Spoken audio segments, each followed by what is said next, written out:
Ay, magandang umaga at, hindi ko makatiis na hindi ko iba-vlog ito. Matutulog na sana ako pero ito lang mabilisan lang. And I thank God for, making this event public at nakita natin kung gaano ka-korap itong mayor ng San Simon, Pampanga. Kabalin, mga kabalin ko sa San Simon, bakit ito ganito po yung hinalal niyo na mayor diyan sa San Simon? Sobrang korap. Akalain mo ba ang mahal ng mayor's permit sa kanya? 30 million pesos, 100 million pesos mahigit ang permit niya. Sa ang nangyari, gusto niyang ah, pinresyuhan niya, pinresyuhan niya yung ano, yung pinresyuhan niya yung building permit, business permit, mayor's permit sa si Mayor Abondio JP Ponsalan, San Simon, Pampanga.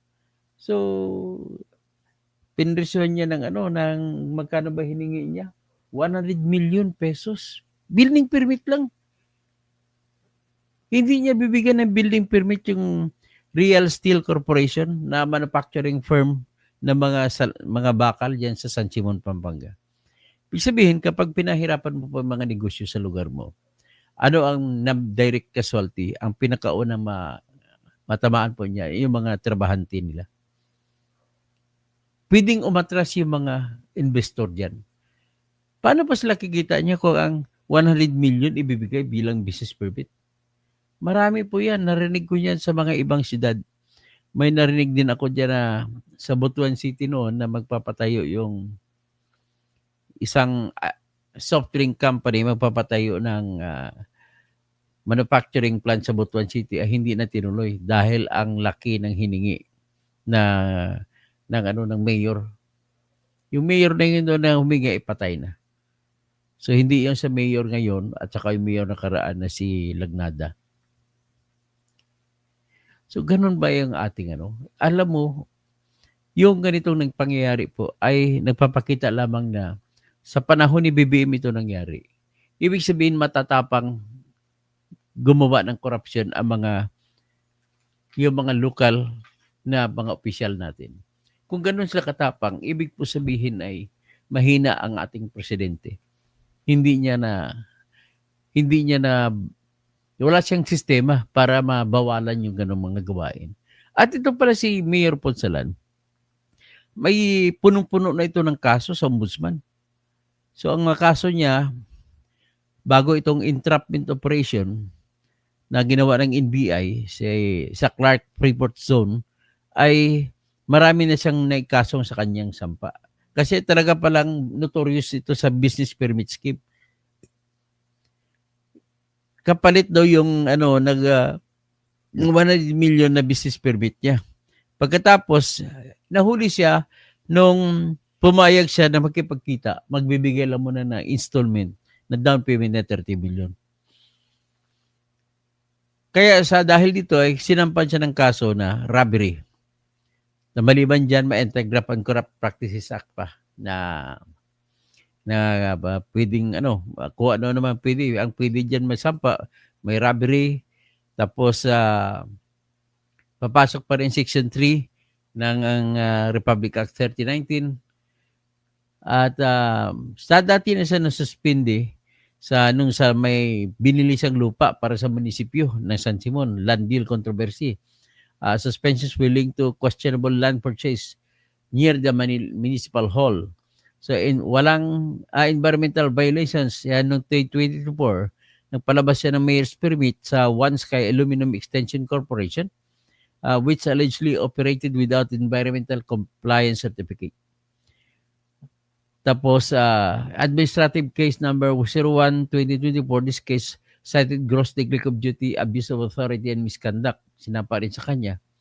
So dahil dito, pumalit sa kanya yung vice mayor na si Josephine Ann Canlas.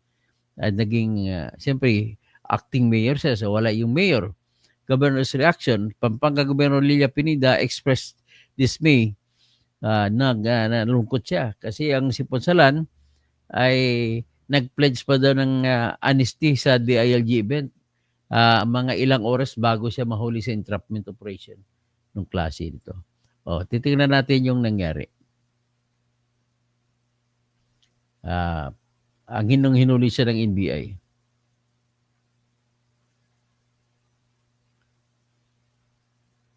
Ito, tingnan nyo. Hawak na ng National Bureau of Investigation si San Simon, Pampanga Mayor Abunzo June Punsalan Jr. dahil sa kasong graft and corruption. Ito ay matapos ang entrapment operation ng ahensya.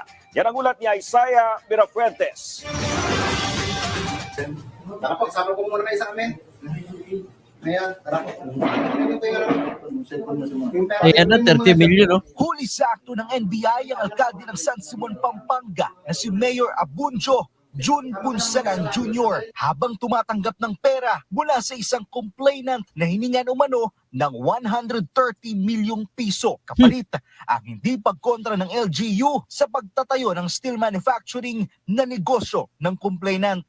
130 million kasi ito daw ang nagastos ni Mayor sa kanyang pagtakbo. Kasi nga, meron daw kalaban si Mayor na pinatakbo nitong company na to.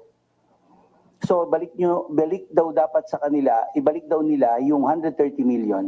Humiling ang biktima na gawin na lang itong 80 million pesos at gawin itong installment. Bit-bit ng biktima ang paunang suhol na 30 million pesos at nakipagkita ang alkalde sa isang coffee shop sa Clark, Pampanga. At doon, naaktuhan ang pagtanggap umano ng suhol ni Punsalan.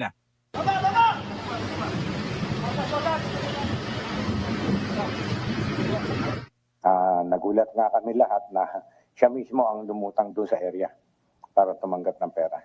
Kasama na alkalde ang isang Ed Ryan Dinla na external city administrator ng San Simon, Pampanga. Kabilang rin sa naaresto ang 5 armadong bodyguard ng alkalde na iniimbestigahan din ngayon ng NBI na posibleng mga kasalukuyang aktibong miyembro ng AFP. Si Mayor Punsalan, no comment sa mga aligasyon sa kanya.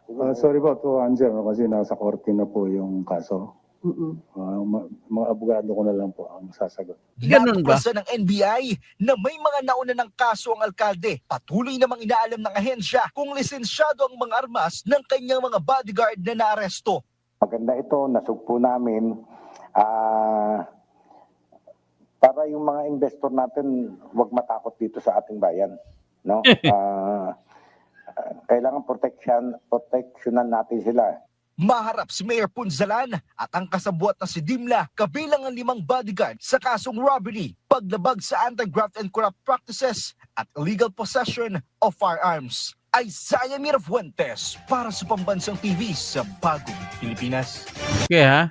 So, ang nakakalungkot dito, sabi ni NBI Director Jaime Santiago, ay para daw maraming investor na papasok sa Pilipinas. Ang nakakalungkot, may mga investor na pa dito, aalis na lang sa Pilipinas. Ano kaya? David Baruch, no? Watching from noon time daw sa California. So, magandang tanghali po sa inyo dyan sa California. Si Edgar Nacion, magandang umaga. So ito po, hindi talaga ako makatiis, matulugan ko lamang itong balitang ito. Isa lang pong ibig sabihin nito, talamak dahil hindi kaya ni Bongbong Marcos kontrahin yung mga nangyayari ng mga korupsyon. Umalis ka na dyan, Bongbong, kung hindi mo kaya. I-appoint mo ombudsman. Hindi lang ako nag-apply ng pagka-ombudsman kasi disbarred ako. Pero kung hindi ako disbarred, apply ko talaga ombudsman. Pag ako ombudsman dyan, ubos lahat yung mga korrupt yung kagaya niyan. Ay, maraming magandang umaga po sa lahat. Ipagdasal po natin ngayong araw ng Sabado. Magandang umaga po.